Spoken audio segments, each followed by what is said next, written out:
Tarang sinahan, napakasinura mula Havatse. Isle maswalong balik, yang positif. Puso na modelat siksik, jatuhan, yang siksahan.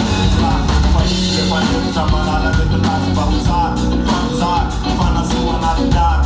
Tukcay na kirkasya, kirkinilasan, kolore positif, mabangke luktanan. Jangan kapapar, nasi bawa kapal, kamar, lebih tiupan, itu dari panik, cenderung asapan. Positif, cara fenomena natsuki selaman positif. Wana wisma selaman positif. Cara fenomena natsuki selaman positif.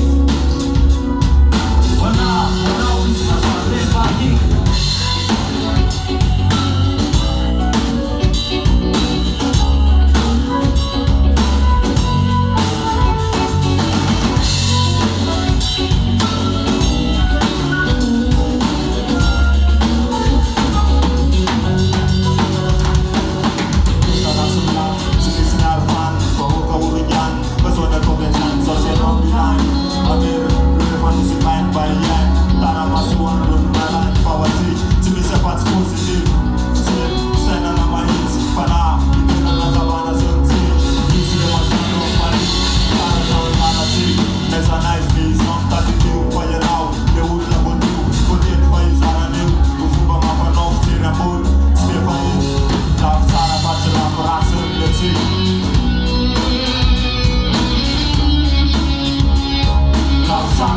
Havatse.